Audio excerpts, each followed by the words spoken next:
and 4 p.m. For me. Definitely an inspirational afternoon with people that are definitely moving. And I should say they're movers and shakers because they're really taking people from spaces that they've been in and moving them into better ones and creating better lives and creating better communities. And one of our guests this afternoon, Nokuzola Ndwandwe, founder of the Team Free Sanitary Pads. She's championing access to sanitation, menstrual health, and gender equality. By 2030, Nokuzola says she imagines a world that has ended gender inequality and eradicated period poverty, which I think is absolutely important. A very warm welcome to the show, and thank you so much for joining us this afternoon. Hi, Nafisa. Thank you so much for having me on the show. Nokuzola, I can't seem to hear you. Can you unmute your phone? Yes, it's unmuted. There we go. That's Can so you? much better. I can hear you now. Okay. Um, a warm welcome. Thank you so much for joining me. I'm so excited wanting to have this conversation with you this afternoon. Doing so many different things. Wow. Let's first pen out your journey, and then I'm going to talk about your amazing accolades, which I really want our viewers and listeners to know about this afternoon. Born, of course, and grew up in KZN.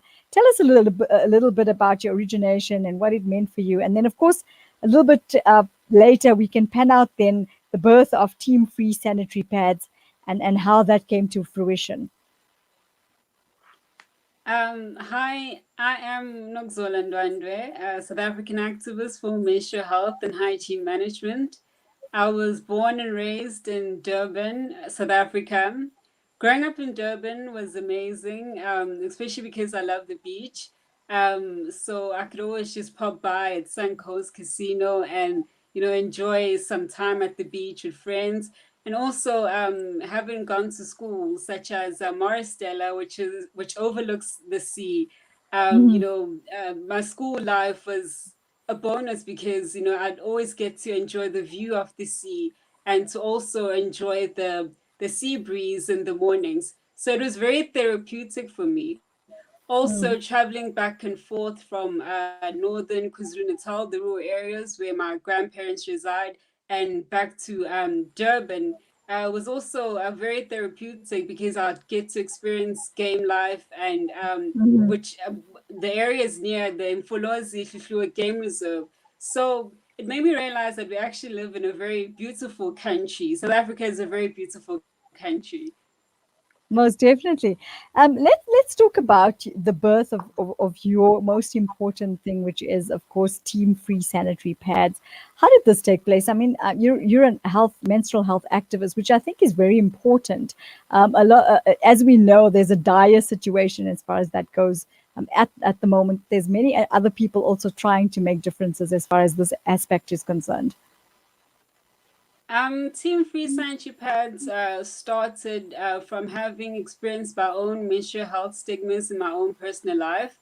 I Mm. imagine that millions and thousands of young girls and women out there also experience such menstrual health stigmas, and I thought it was time to actually take action and to deconstruct the narrative and end period stigmas. So I thought perhaps it's time to also engage the government as well to get involved in terms of achieving Mm. gender equality and ensuring that there's access to menstrual health and hygiene management for all women and young girls and all menstruators, and also access to water and safe sanitation and safe bathroom facilities for all, especially in rural areas as well.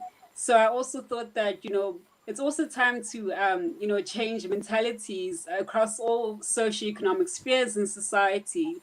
And so I thought that it was time to start a campaign that would actually activate everyone, including men as well, so that lack of access to menstrual health does not become a disqualifying factor for women and young girls gaining access to career advancement opportunities and to actually girls staying in school. I so agree with you because I mean, if you look at the type of situation that we're in, many girls, especially in the rural areas, actually have to just stay away from school for an entire week, and they tend to miss out on their education. Then, so it's really a very serious and important aspect of their lives that is getting affected. And I think that is something that we need to take further with government and say, why is it that they're not endorsed in some way to be able to get access to those sanitary pads without having to go and buy it, because as we know, the reason they stay away is because they can't afford to buy it anyway. Absolutely, absolutely.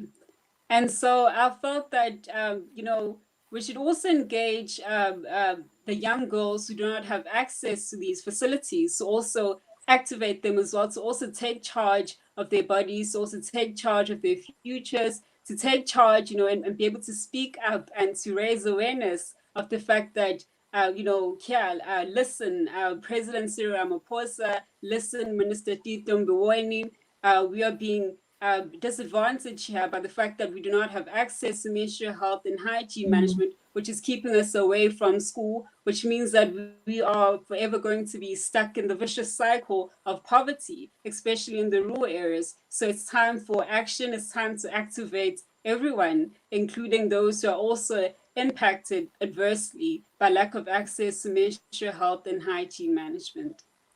Yes, and I also do think it's important for them to understand that it's actually taking the empowerment away from these women, because by going out and getting that education, you're actually empowering yourself.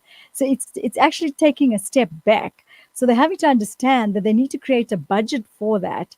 I think it's important as opposed to all the other things. I mean, it's as important a health issue that needs to be brought to light. Yes, it's great that the South African government has set aside national government expenditure for the supply of menstrual health and hygiene management. We've made monumental victories, starting in 2018, which was the biggest highlight of the Teen-Free Mm-hmm. Sanitary Pads movement. Having worked with international organizations, having worked with the various activists that are dedicated to gender equality and to the emancipation of women and young girls, it was very huge. It was a very huge victory for us when Minister Tito Mboweni made an announcement on the VAT scrap on menstrual health and hygiene management products, which meant that they're no longer classified as luxury products. They're now deemed as Mm. basic necessity essentials. Also, going further, the fact that President Cyril Ramaphosa also heeded our calls, that he set aside national government expenditure of 157 million, which was huge. Wow. It was pretty Yes. historical because at that time, menstrual health and hygiene management is deemed as a taboo topic, and to have a whole president, a male president, stand up Hmm. in front of hundred thousands of people and actually pledge a commitment and say that we're setting aside 157 million to deal with the period poverty. It's huge. And moving It sure along is. over the Um, years. um, yes, that, sorry. does it actually fall part of the hygiene management bill? And what does this bill entail? Because I know that has been taken place. It's the menstrual health and hygiene management bill, which was incepted. Tell us what it's about and what people can expect from it. We're currently mobilizing various persons, various stakeholders. We're mobilizing the government, the Department of Women, Youth and Persons with Disabilities. We're mobilizing international organizations that have been working with us since the beginning. We're mobilizing civil society as well. Thousands of persons have signed the petition calling for the South African government to legislate menstrual health and hygiene management. And the main objectives of the menstrual health and hygiene management legislation is so that there could be equality, that we can become generational equality, that we can recognize menstrual rights into law, and that lack of access to menstrual health does not, you know, disqualify women and young girls from becoming impactful, ambitious leaders in our society. Most definitely. And I think this is part of your fight. This is why it's so important for you, because you want to actually go out there and make the differences in these women's lives and the young girls especially, to be able to afford them that opportunity to be able to do something for themselves out there without having to go through this issue where they can't even educate themselves for a week every single month. Absolutely. Another thing, something that stood out for me is the fact that, women are very ambitious from a young age. Having spoken to a young girl, she's in primary school in the rural areas. Mm-hmm. She says that one of her goals in life is to actually become a doctor when she grows up. And I thought Wow. that this is huge. And I felt like, what, I have to stay in contact with her and to ensure that she actually realizes her goal and she actually becomes this impactful and ambitious young leader one day. So I feel like through Team Free Sanitary Pads, I'm able to connect with people and to connect especially with young people and to ensure that they have the right connections that will enable them to actually gain access to their career advancement opportunities and to actually be able to stay in school as young girls and women. Now, you're talking about all of these. There must be a story that stood out for you the most, Nokuzola. Which one is it? Um, as I mentioned, the young girl, that's the story that stood out for me the most is that, uh, you know, uh, the fact that she doesn't see her circumstances as something that limits her ability to dream big and her ability to actually, voice her opinions, to voice her Mm, dreams with so much passion and confidence. So that stood out for me, and it's very encouraging. It makes me want to do more, with the little that we have, but to actually reach out more and to go out nationally and reach out to more young girls and women and to hear their stories and to amplify their stories the best way we can to the right people. yeah, that's very true. I agree with you. Do you think that we're winning this fight and that we're actually making progress as far as this particular subject is concerned? I still believe that the road is still long in terms of Mm, eradicating period poverty in our communities. However, with more development of NGOs, with more menstrual health activists raising their voices, we are moving forward. However, I feel like we can do more. We can move much faster if the South African government can actually make use of the budget allocation and implement building dispensers in public mm. spaces, in the same model as the condom supply, then we'll be able to actually distribute menstrual health and hygiene products, reaching remote areas, reaching public spaces, hotels, everywhere, so that women and young girls and all menstruators can have access to their dignity. So the Most government should definitely. actually accelerate the implementation of the whole Mm. sanitary dignity program. I like that you bring up that idea, but I think I have an idea for you. There's so many other women and NPOs also doing this particular aspect, and not on such a huge scale as what you are. Don't you think maybe if you create a collaboration, you'd be able to be heard better and reach out even faster? I agree. That's a very good idea. It's one of the plans going forward as we fight for the menstrual health and hygiene management bill. I am getting in touch with the various people and various individuals from various NGOs, and would like to actually, uh, bring our voices together so that our voices become one and become very powerful, and then we can move faster and put more pressure on the South African government to legislate menstrual health and to recognize menstrual rights. And then maybe the South African government can further accelerate the distribution of sanitary products as well as menstrual health education in schools. Yes, and I think that's very important, the education factor as well, just besides supplying them, because I think a lot of the girls need that help. They need that awareness. They need somebody to go out there and actually educate them when it comes to this particular aspect. Absolutely. Apart from the fact that there are limiting factors in terms of reaching remote areas in terms of, hosting educational workshops. I feel like, the Minister of Basic Education, the Minister of Higher Mhm. Education as well, could actually play a huge role in terms of, formulating some form of school syllabus that could actually, educate women as well as boys about menstrual health and hygiene management, and also about equality, about women empowerment, about how to address the various issues in our society that affect, growth in terms of gender equality. That's very important. I agree with you there. Who do you look up to? Who is your role model? Um, my role model is Michelle Obama.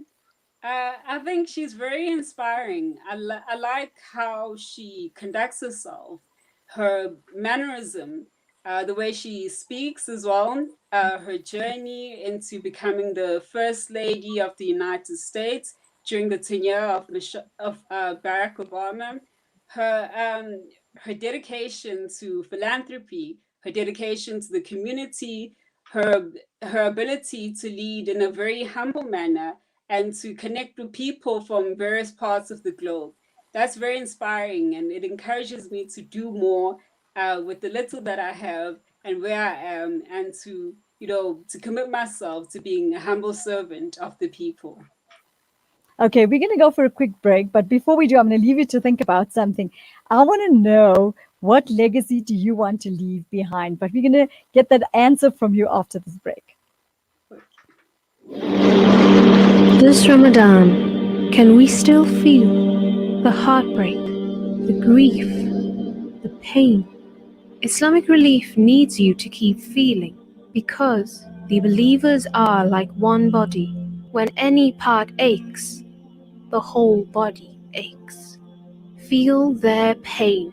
From just 450 Rand, you can ease their pain this Ramadan. Donate now to Islamic Relief.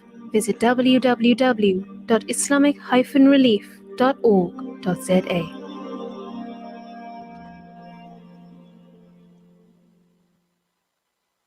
Osman's Taj Mahal Spice and Rice. For over 80 years, Osman's Taj Mahal have been perfecting the art of the perfect blend of spices, pure, aromatic, and well-seasoned. Spices to tantalize your taste buds. From creative cuisines to gastronomical gourmet goodies, from exotic odors to traditional dishes, Osman's Taj Mahal have remained synonymous with quality spices and condiments. Taj Mahal rice, beans, and lentils. Try our range of chili bite mixes, rose and ilachi syrup, our quick and easy biryani pack, and our traditional range of spice blends. Osman's Taj Mahal. There is no substitute for quality. Dad, well, I've been chatting with an investment broker today and... Broker? Did the broker tell you that our economy is a mess? There's bushfires in Australia, America wanted World War III, and now the coronavirus is traveling around the world. Well, I also thought about purchasing some crypto. Crypto? What's that, like another pyramid scheme? I don't trust what I can't see. There's an apartment in Belito. So whole your family will be asking to stay there for free. And what if the government takes it away, eh? Dad, I don't think it works like that. I'll tell you what works. Gold. At your age, I invested in gold coins and it paid for your university fees and your wedding. No contracts, no agreements. Your investment is in your hands and you own it. With a 70% growth in only 5 years, do you still doubt gold investment? Contact RJ Coin today, 031 202 4701, or visit them at 151 Stephen Lamini Road in Musgrave, Durban. Randery Jewelers Gold Coin Exchange, your passport to gold investment.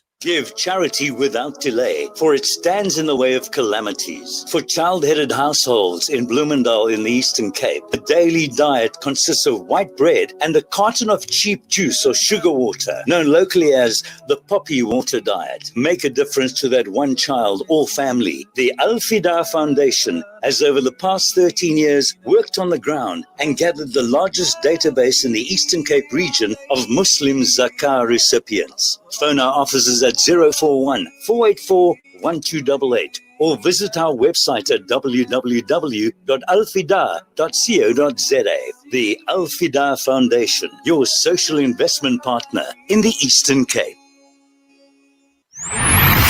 Engaging conversations, inspirations, and more. This is the Nafisa Dango Show on Salam Media between 2 and 4 p.m.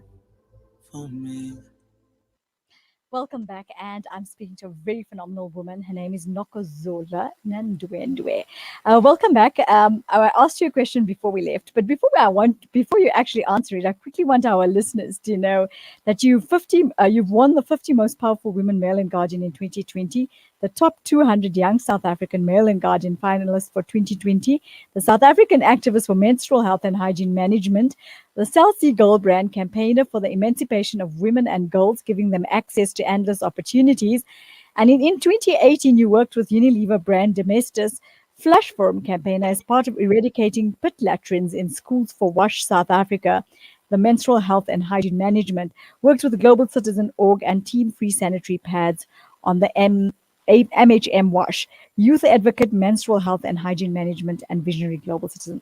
Absolutely amazing. That's all the accolades that you have, but I'm sure I already see a legend coming out there. There's many great things that you've done for yourself, Nokuzola. For myself and the team, we want to commend you on all those accolades. Definitely going out there and making a difference in many directions. Now answer my question. Okay, my legacy. I'd like to be remembered as a selfless leader and humble servant of the people who sees herself as part of a collective, in that teamwork holds so much power in terms of fighting for change. Also, as someone who fought for the rights of women and young girls and spoke truth to power and was fearless in her pursuit for social justice. And someone who does not allow circumstances nor obstacles that may be encountered along the way to dictate her ability to dream big and set ambitious goals that are part and beneficial to the collective. My legacy, in essence, will be menstrual health justice for all. Wow, I think that couldn't have been said any better. You've blown us away here this afternoon. But just to tap on what you said, I think you've already started creating your legacy, because a lot of the stuff that you just related to me is already happening there. The human, should we say, the amazing woman that you are is already panning out. The selfless person that you are, going out there and not making small but rather huge differences and fighting for the rights of women, I think is absolutely phenomenal. So we once again, we have to commend you for all your for all the accolades and the amazing things that you've that you've created thus far. But I think this legacy is going to get really huge, and we're going to definitely want to follow your journey as you go along this absolutely amazing path of yours, to be able to create a better difference in many directions. What are your thoughts on role women play in holding these days and occupying their spaces? My thoughts on women occupying spaces is that I feel like women should just take charge. Women should be unapologetic. Women should be ambitious and fearless and fight for whatever it is that they believe in, whatever cause they believe in, and just, push forward and live out your purpose unapologetically. You have the power within yourself to do amazing things, to achieve greatness, and use this power, to leave behind an inspiring legacy. I think you are our inspiring legacy in our show for today. So we want to thank you so much for joining us. But one last quick word that you'd like to leave us with this afternoon. Sorry? What last message would you like to leave us with this afternoon? Because I think you've already created your legacy in many directions, and I see it going even further. Last message. I'd say that especially during these difficult times with COVID-19, I know this may be way off topic, but I feel like we should also continue to fight for women and young girls in terms of those who are affected by gender-based violence as well. And, lack of access to menstrual health and hygiene management is in its own form, a form of gender-based violence. So I'd also like people to think about that going forward, and to also pay attention to the matters of gender-based violence that are affecting our communities, especially in South Africa. But also on a high note, I'd like to actually, encourage people out there to never give up on their dreams, to never give up on their aspirations, regardless of the obstacles and the circumstances that they encounter along the way, and that everyone is capable of meeting and realizing their goals and their ambitions.